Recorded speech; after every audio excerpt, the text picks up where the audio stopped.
Have you ever felt someone you love just slip away? One day everything seems fine, and the next, they're a total stranger. That's what happened to me. It felt like my wife, Sarah, became distant overnight, but the truth was much slower and a lot more painful. Her heart had already left our home months before her body did. Our story started like a movie. We met in college, in a crowded library of all places.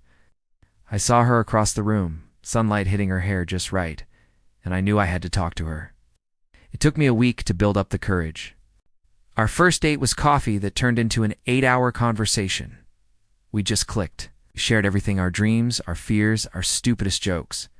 Within a year, we were inseparable. After graduation, we got a small apartment together, adopted a goofy golden retriever, and a few years later, we were married. Life wasn't perfect, but it felt pretty close. We were a team, navigating life's ups and downs together. Or so I thought. The change was subtle at first, almost unnoticeable. It started with her phone. It used to be just another object in our house, left on the coffee table, the kitchen counter, wherever. But suddenly, it was always with her, glued to her hand, screen down on the nightstand, or tucked away in her purse even when she was just moving from the living room to the kitchen. I'd walk into a room, and she'd quickly lock her screen, her fingers moving like she was swatting away a fly. I tried not to think much of it. Everyone's attached to their phones these days, right? I told myself it was just work emails or group chats with her friends. I didn't want to be that insecure, controlling husband. Then came the late nights at work. Sarah had always been ambitious, and her job could be demanding, so a few extra hours here and there weren't unusual. But it started happening more frequently, 2 than 3 times a week.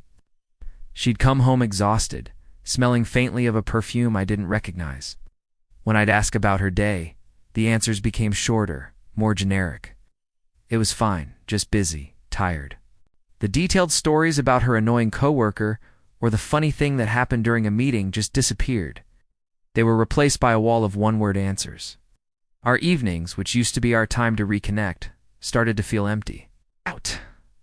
We'd sit on the same couch, but it felt like there were miles between us. She'd be scrolling endlessly on her phone, a small private smile sometimes playing on her lips, a smile that wasn't for me. I'd try to start a conversation, suggest a movie, or just ask how she was really doing.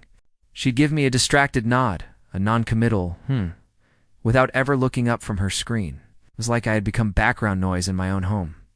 Loneliness is a strange thing. You can be in a room full of people and feel it. But there's no loneliness quite like feeling it while sitting right next to the person you love. I remember one Saturday, I planned a whole day for us. A hike at our favorite spot, a picnic with all the food she loved, a reservation at the restaurant where we had our first fancy date. I was so excited, thinking this could be the thing that brought us back. When I told her about it, she just sighed. She looked at me, not with excitement, but with something that looked like pity. She said she had already made plans with her friend Jessica to go shopping, plans she'd never mentioned. Maybe next time, she said, without any real warmth. I spent that Saturday alone, the picnic basket sitting untouched on the counter. That was the first time the cold, hard knot of dread really tightened in my stomach. I knew something was seriously wrong. The physical distance grew too. Quick peck on the cheek replaced our morning kisses. Hugs became brief, stiff pats on the back.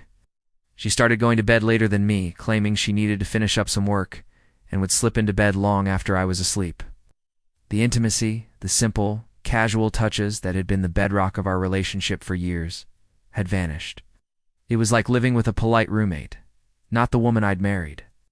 I felt like I was going crazy, questioning my own sanity. Was I imagining it?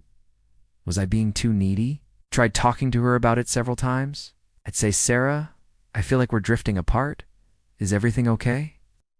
And every time she'd get defensive, she'd turn it back on me. "I'm just stressed with work. Can't you support me?" Or, "You're being paranoid. Everything is fine." She made me feel guilty for even asking, for noticing the giant chasm that was opening between us. The breaking point, the moment the illusion shattered completely, came on a Tuesday night. It was our anniversary. I had cooked her favorite meal, bought a bottle of the expensive champagne we'd had at our wedding, and lit candles all over the dining room. I was holding on to one last sliver of hope that this could fix us, She was supposed to be home at 6. At 7, I texted her. No reply. At 8, I called. It went straight to voicemail. At 9:30, she finally walked in. She didn't even seem to notice the candles or the beautifully set table. She just looked tired and annoyed. "What's all this?" she asked, dropping her keys on the counter. "It's our anniversary, Sarah," I said, my voice barely a whisper. Her face went pale. She had completely forgotten. There were no excuses this time, no talk of work stress, just a blank stare, followed by 2 words. "I'm sorry," but the apology was hollow. It wasn't for forgetting our anniversary. It was for everything. That night the dam broke. I didn't yell. I was too broken for that. I just asked her, "Is there someone else?" She didn't even have the strength to lie anymore. She just nodded, tears finally streaming down her face. Then she told me.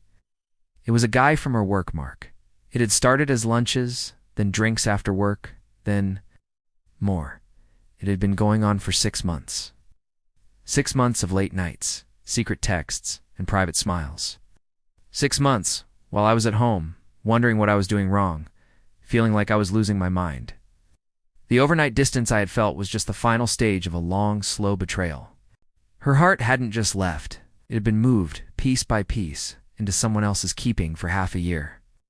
The weeks that followed were a blur of pain, anger, and a profound sense of emptiness. We separated, and the process of untangling our lives began. Packing up her things from the home we built felt surreal. Every object held a memory, now tainted. The coffee mug from our trip to the coast, the blanket we bought at a street fair, the photos on the wall of 2 happy people who didn't exist anymore. I learned that betrayal isn't a single event. It's a continuous echo. I'd see a car like hers and my stomach would drop. A song we both loved would come on the radio and I'd have to pull over. The grief was overwhelming. But slowly, very slowly, things started to change. I leaned on my friends and family, the people who showed up with pizza and a listening ear without me even having to ask. I started going to therapy, which was one of the best decisions I ever made. It gave me a space to process the anger and the hurt without judgment. My therapist helped me see that her cheating wasn't a reflection of my worth. It was about her own choices, her own issues. I started rediscovering myself, the person I was before I picked up my old guitar again. I went on solo hikes, not to recreate a lost memory, but to make new ones for myself. I reconnected with old friends. It's been over a year now. Pain isn't gone, but it no longer defines my days. It's more like a scar now, a reminder of a deep wound, but also a reminder that I survived it. I learned a hard lesson about love and trust. I learned that sometimes the signs are there all along. We just don't want to see them. And I learned that even after the deepest heartbreak, you can find your way back to yourself. If you're going through something similar, please know you are not alone. Talk to someone, a friend, a family member, or a professional. Healing is possible. The end of one story, no matter how painful, is always the beginning of a new one. Thank you so much for listening to my story. If this resonated with you, maybe consider subscribing for more content like this. Take care of yourselves.